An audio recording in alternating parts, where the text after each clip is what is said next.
صلی اللہ علی محمد صلی اللہ علیہ وسلم۔ اعوذ باللہ السمیع العلیم من الشیطان الرجیم، بسم اللہ الرحمن الرحیم، والصلاۃ والسلام علی رسول الکریم۔ بخاری شریف کتاب صفت الصلاۃ، اور آج جو باب ہم پڑھیں گے المکث بین السجدتین، دو سجدوں کے درمیان ٹھہرنے کا بیان۔ دیکھیں ایک ایک چیز الگ الگ کر کے احادیث جو ہیں امام بخاری نے مرتب کی ہیں تاکہ ہم اچھی طرح سے نماز پڑھیں، اور ہر چیز کی جو تفصیل ہے نبی کریم صلی اللہ علیہ وسلم سے اور صحابہ کرام سے اس کا ہمیں علم ہو۔ 785 حدیث ہے، اور یہ حدیث حضرت ایوب حضرت ابی قلابہ سے بیان کرتے ہیں۔ انا مالک بن حویرث قال لاصحابہ، مالک بن حویرث نے اپنے اصحاب سے کہا، الا انبئکم صلاۃ رسول اللہ صلی اللہ علیہ وسلم، کیا میں تمہیں نبی کریم صلی اللہ علیہ وسلم کی نماز نہ بتاؤں؟ اچھا، یہ ذہن میں رکھیں کہ یہ حدیث بھی ہم پیچھے پڑھ چکے ہیں، اور مالک بن حویرث کا واقعہ بھی آپ نے پڑھا ہوگا کہ یہ قبیلہ تھا، کچھ لوگ تھے جو نبی کریم صلی اللہ علیہ وسلم کے پاس آئے تھے، کچھ دنوں نے وہاں قیام کیا تھا، آپ صلی اللہ علیہ وسلم کے ساتھ نمازیں پڑھیں، رات دن آپ صلی اللہ علیہ وسلم کی عبادات کا حال دیکھا، دین سیکھا، اور پھر جب واپس جا رہے تھے تو نبی کریم صلی اللہ علیہ وسلم نے انہیں کچھ ہدایات دی تھیں، تو یہ حدیث بھی انہی حدیث میں سے ایک حدیث ہے۔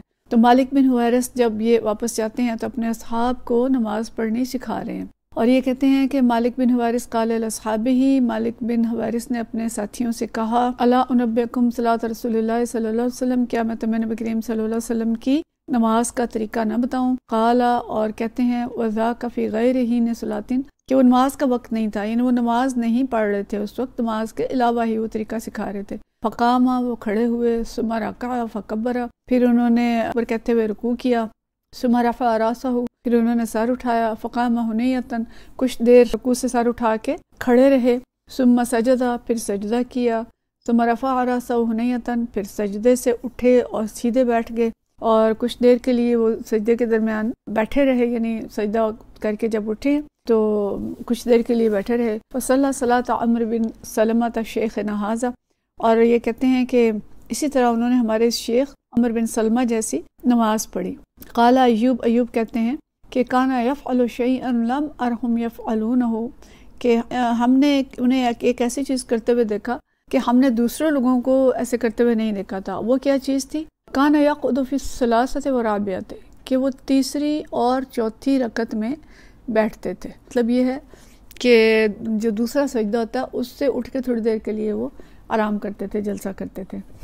مطلب یہ کہ اکثر تو یہ ہوتا ہے نا کہ ہم ایک سجدہ کر کے تھوڑی دیر بیٹھتے ہیں، پھر دوسرا سجدہ کرتے ہیں، اور دوسرے سجدے سے سیدھے کھڑے ہو جاتے ہیں اور اگلی رکعت جو ہے وہ شروع کر دیتے ہیں۔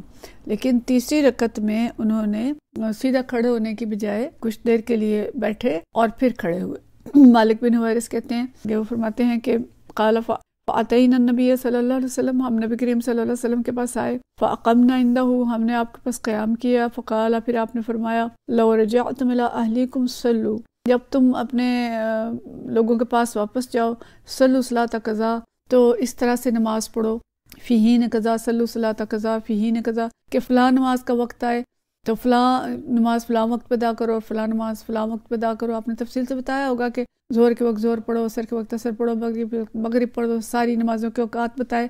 فَإِذَا حَضَرَتِ الصَّلَاةُ، اور جب نماز کا وقت ہو جائے، فَلْيُؤَذِّنْ أَحَدُكُمْ، تم میں سے ایک شخص اذان دے، وَلْيَؤُمَّكُمْ أَكْبَرُكُمْ، اور تم میں سے جو بڑا ہو وہ امامت کرے۔ تو یہ واقعہ نماز کے وقت کا نہیں تھا، نماز کے علاوہ حضرت مالک بن حویرث جو ہیں وہ نماز کا فعل کر کے اپنے جو ساتھی ہیں ان کو بتا رہے تھے۔ اچھا، اب یہاں پہ خاص چیز کیا ہے کہ المکث بین السجدتین، دو سجدوں کے درمیان بیٹھنا۔ ہمارے ہاں جو عمومی نماز پڑھی جاتی ہے بس ٹکریں چکے ماری جاتی ہیں، سجدے میں گئے پورا سر اٹھایا ہی نہیں تو دوسرے سجدے میں چلے گئے، تو یہاں بتایا جا رہا ہے کہ اٹھتے تھے اور تھوڑی دیر کے لیے بیٹھتے تھے۔ یہاں پہ جو لفظ استعمال کیا گیا ہے ثم رفع راسہ ہنیۃ، کچھ دیر کے لیے وہ اپنا سر جو ہے اس کو اٹھا کے رکھتے تھے، تو سیدھے بیٹھتے تھے اور پھر اگلا سجدہ کرتے تھے۔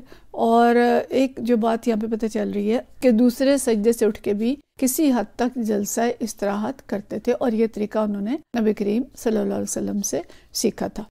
تو اگلی حدیث بھی یہی ہے، اسی چونکہ ضمن میں ہے اس کو بھی پڑھ لیں، پھر ہم اس پہ تھوڑی بات کرتے ہیں۔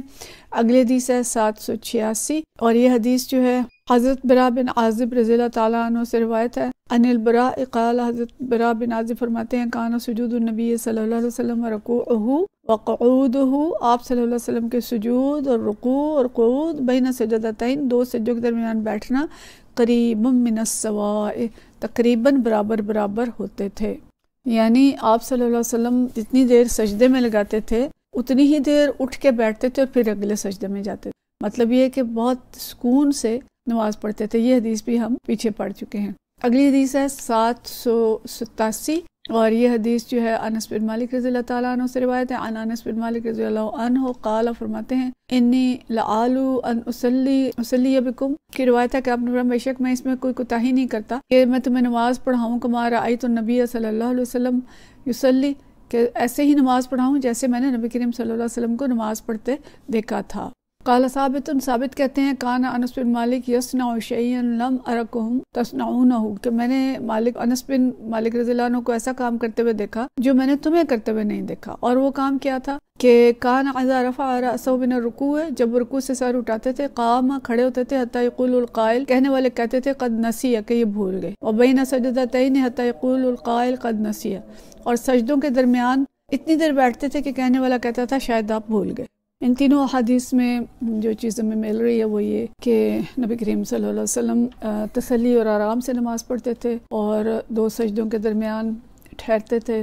سجدے سے اٹھ کے ایک دم کمر سیدھی کیے بغیر دوسرے سجدے میں نہیں جاتے تھے، بلکہ دونوں سجدوں کے درمیان تسلی سے بیٹھ کے پھر اگلا سجدہ کرتے تھے.